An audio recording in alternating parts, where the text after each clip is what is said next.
Crypto बाजार में जो भारी गिरावट आई है उसे देखकर सबके मन में एक ही सवाल है, क्या ये सिर्फ मार्केट का एक नॉर्मल उतार चढ़ाव है या फिर इसके पीछे कोई बहुत बड़ा खेल चल रहा है? आज हम इसी को समझने की कोशिश करेंगे। चलिए इसकी तह तक चलते हैं। सबसे पहले जरा इस आंकड़े पे गौर कीजिए। सिर्फ 24 घंटों के अंदर अकेले बिटकॉइन में $1.34 बिलियन स्वाहा हो गए। ये कोई छोटी मोटी गिरावट नहीं है, ये एक तरह की वित्तीय सुनामी है जिसने लाखों इन्वेस्टर्स को अपनी चपेट में ले लिया है। अब कई एक्सपर्ट्स का ये मानना है कि ये कोई आम मार्केट करेक्शन नहीं है, बल्कि शायद इतिहास का सबसे बड़ा फाइनेंशियल मैनिपुलेशन हो सकता है। आज हम इसी की परतें खोलने वाले हैं। तो असली सवाल यही उठता है कि आखिर ये मार्केट गिर क्यों रहा है? क्या ये सिर्फ लोगों की घबराहट है या पर्दे के पीछे कुछ और ही चल रहा है? इस पूरे विश्लेषण में हम इन्हीं वजहों को समझने की कोशिश करेंगे। चलिए सबसे पहले तो इस तबाही के पैमाने को मापते हैं और देखते हैं कि ये जो आंकड़े हैं ये हमें क्या कहानी बता रहे हैं। बिटकॉइन अपने हाल के सबसे ऊंचे लेवल से 52% से भी ज्यादा नीचे गिर गया। सोचकर देखिए, किसी की आधी से ज्यादा संपत्ति रातों रात गायब हो जाए। बिटकॉइन इन्वेस्टर्स के साथ ठीक यही हुआ है। इस गिरावट ने बिटकॉइन की हालिया वैल्यू का आधा से ज्यादा हिस्सा साफ कर दिया है। ठीक है, अब एक कदम और आगे बढ़ते हैं और उन वजहों को समझते हैं जो इस परफेक्ट स्टॉर्म यानी इस बड़े तूफान के लिए जिम्मेदार हैं।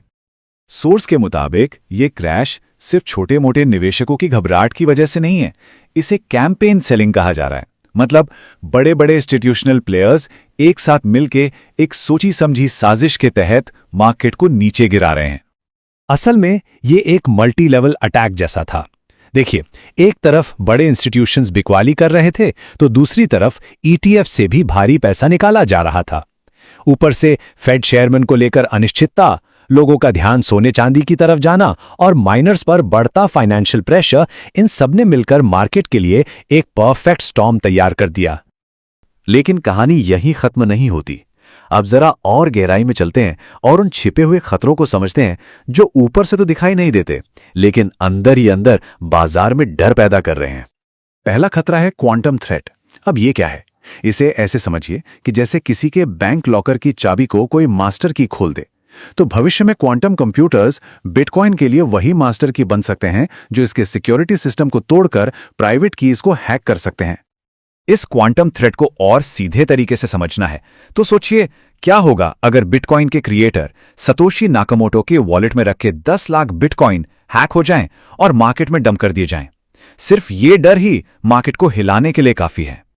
दूसरा छिपा हुआ खतरा है रेगुलेटरी अनिश्चितता, मतलब नियमों को लेकर कंफ्यूजन। अफवाहें ये हैं कि अमेरिकी सीनेट में कुछ सीक्रेट मीटिंग्स हो रही हैं और बड़े बड़े इन्वेस्टर्स नए कानून आने से पहले जानबूझकर कीमतें गिरा रहे हैं ताकि वो कम दाम पर माल जमा कर सकें। तो क्या ऐसा पहली बार हो रहा है? नहीं। चलिए मौजूदा घबराहट से थोड़ा बाहर निकलते हैं और बिटकॉइन के इतिहास पर एक नजर डालते हैं कि क्या पहले भी ऐसा कुछ हुआ है। अगर हम इतिहास देखें तो 2014 में उस वक्त का सबसे बड़ा एक्सचेंज एमटी गॉक्स हैक होने से मार्केट क्रैश हो गया था।